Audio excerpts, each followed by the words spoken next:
with this guy. I don't know what it's called, sorry.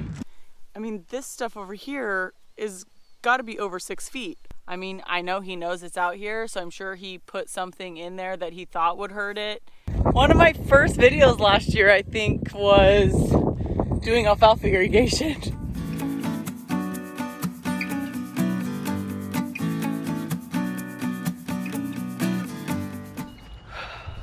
Hey everyone, welcome back to my channel. If you're new here, I'm Tara, a farmer from Northern California, and this channel is mainly about farming, but sometimes it's not.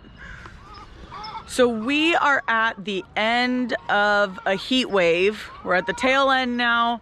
The last 3 days have been over 100 degrees. Today's supposed to be 97-ish, so I won't be surprised if we hit 100. And then tomorrow's supposed to be like in the 80s. So it's gonna start cooling off, thank goodness. Chickens have been struggling a little bit. I've been struggling a lot.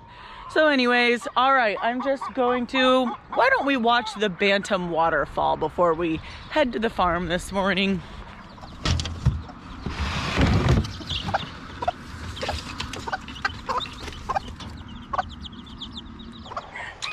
There's your little daily dose of cuteness. Don't forget, if you guys want more videos about chickens and the homestead, to check out my new channel, Tara's Homestead. I super appreciate it, and I think we're gonna have fun over there. But yeah, I'll put a link in the description below if you want to check out that channel. All right, let's head to the farm. So my dad actually has a land leveling business, so we use our big tractors for that, and he's got some scrapers, and I do all the surveying. So that way he can tell what work the fields need done. So this morning I'm gonna head out to go survey. Just hooked up to my little trailer. I'm gonna get my Kubota and all the equipment I need, and I'll show you a little bit about my dad's other business.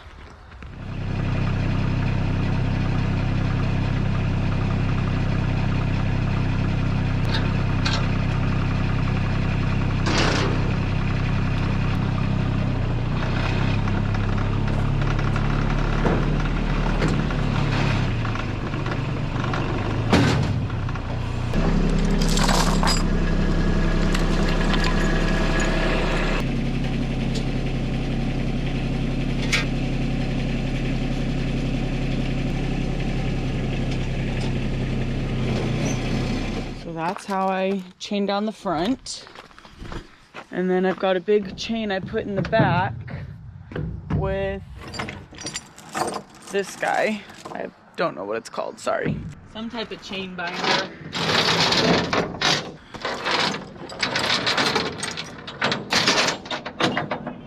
Morning. No, I'm okay.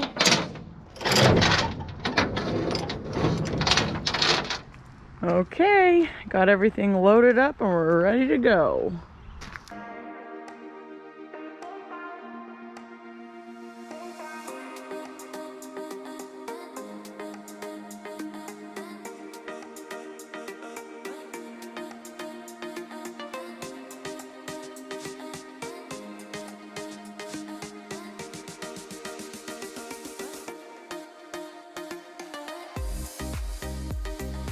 Just got out to the island. This is on a different island than I live on, and this whole island is dedicated to helping wildlife. So anyways, this is the area I'm gonna be surveying. So the first thing I gotta do is unload my Kubota and get the equipment set up. This pole right here is for my base. Normally on a job, I actually put up my own tripod, and that's what I put the base on. But this is a really large job. Like, we'll probably be out here 3 months, and like a typical job could take a week. Okay, so that just gives you an example. So they actually put in a permanent pole for us. That way we can put the base up, because we do have to put the base up every single day we're out here, just to keep it really simple. For the surveying, you put up a base. I have what we call a rover up here hooked onto my Kubota, and I drive around, and it goes off satellites, and it takes these shots that get the elevation of the ground. Well, the base has to always be in the exact same spot. You can move it, but that's a whole process. But the point is, it's in the same spot because that way it knows what the elevations are. If one day I put the base on the ground, it's gonna have, its calculator is gonna be completely off. So it is, I don't know all of the terms and things like that, how to explain it super well, but that's kind of like basically how it works. And the reason most people level their fields is for drainage.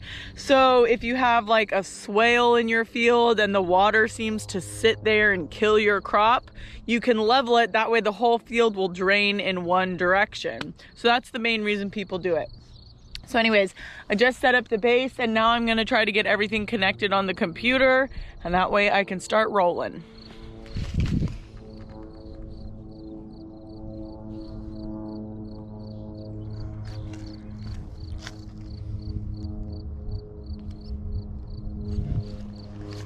Just got those guys turned on.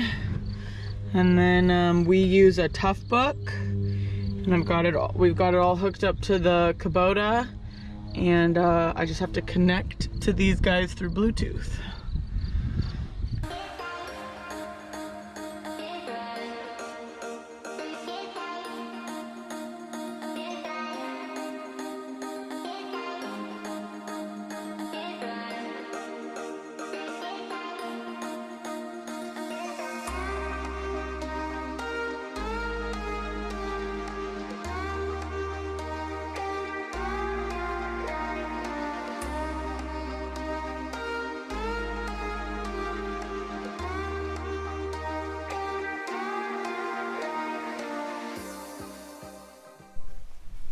My dad grows a little bit of triticale, so he grows alfalfa, corn, and triticale. And I don't know if it's triticale or triticale. I think it's like a tomato type of thing. My dad literally says both, and I find myself saying both, so I don't know which it is, but this triticale is so tall. Right here on the headland looks a little bit short, and I wish I would have come here when it was green, because it's easily 6 feet tall, which is crazy tall for us. And I even took some pictures. My dad is just so proud of it. I took some pictures of my dad in it. It's just like, so some of this triticale is easily 6 feet tall. I mean, this is my eyesight level. I'm not holding the camera down. I mean, this stuff over here is got to be over 6 feet. I'm 5'7". And my dad is just like so dang proud of it. I mean, I took some pictures of him in it, and it's just so tall. It's so tall, and it's not normally this tall. I don't know how it is for other people, but it's getting harvested today. We don't harvest it. We have someone else do it. And it's actually just getting harvested for straw. But I'm gonna try to get some footage, hopefully, of it getting harvested. He's still in a field over there, but yeah, my dad wanted me to show you guys, so see, he's catching on to it. But it's a pretty incredible crop, that's for sure. I see the harvester coming right now. I don't even know, what are those called? I don't even know what they're called. We've never owned a swather. A swather? The swather's coming. I'm pretty sure that's what it's called. We've never owned one.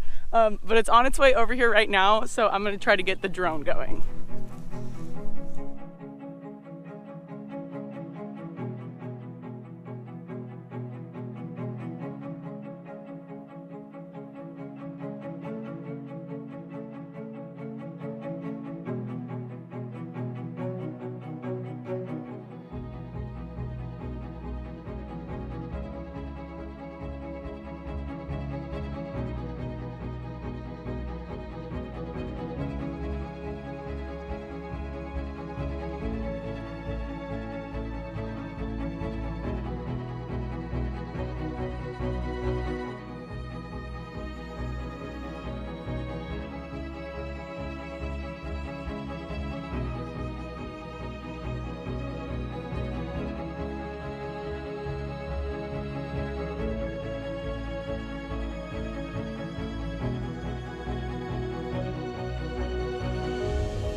Just got his first few passes done.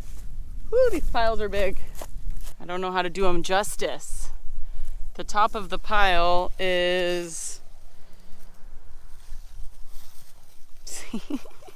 above my knee to here, guys. Does that help? Sure, that did not help at all. But I'm sure you guys can tell. It's a pretty big pile. Holy smokes. The ones over here are even bigger. My dad will be happy that I got some drone footage. Every once in a while, I gotta do something to make him happy, you know? Oh my gosh.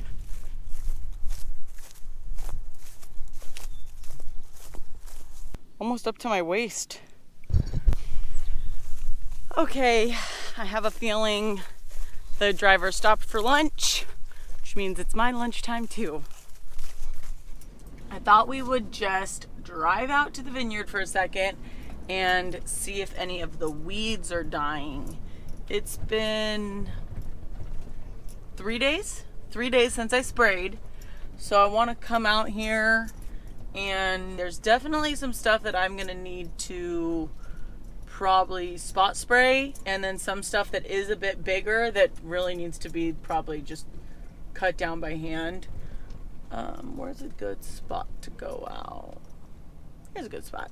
Why not? So let's see how I did.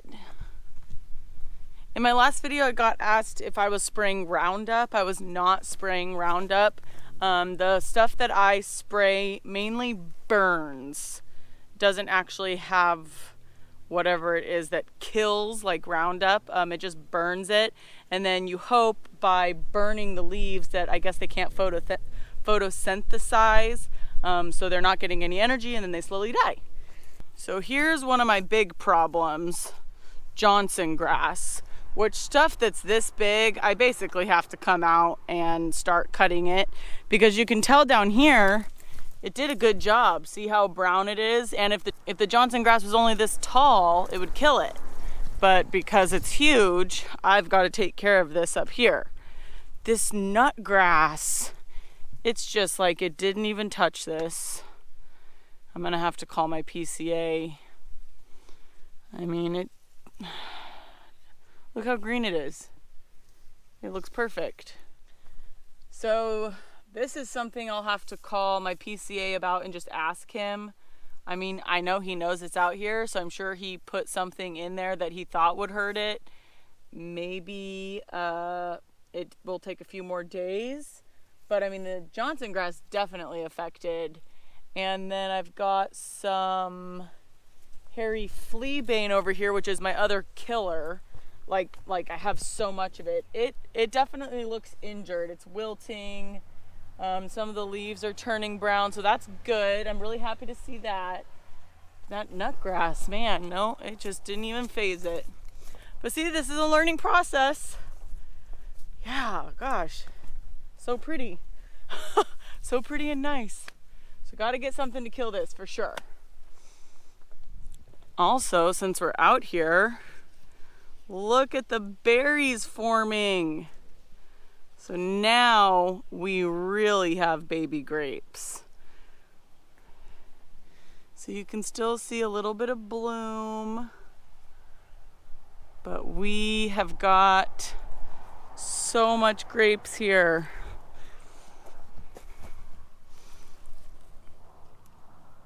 I'm so thankful. It's looking beautiful. There it is. All chopped. Looks pretty good. So they're gonna start cutting the alfalfa next, but we have these pipes and dams in the ditches, and we have to move them all in the ditch. That way the swather doesn't hit them when he goes by. So the pipes are pretty easy. We literally just pick them up and put them in the ditch like that. We do not use pivots to, go in the wrong direction, people. We don't use pivots to irrigate our alfalfa. I know a lot of people do that. There's only one pivot in our area. Everyone else does it like this. I think it's because our fields are so small. Like, they're normally just like 15, 20 acres. But yeah, so I'm gonna do the pipes and the dams. So here are our dams. They're just tarps with a board.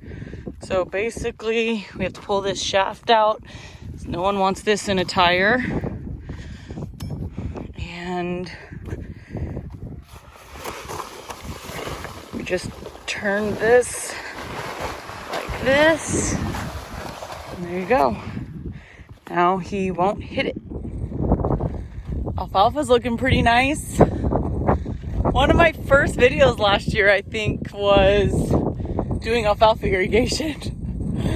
I should go back and find it. Hopefully my my vlogging skills have improved since then, but yeah, I do remember it. Pretty cool, huh? It's getting warm out here.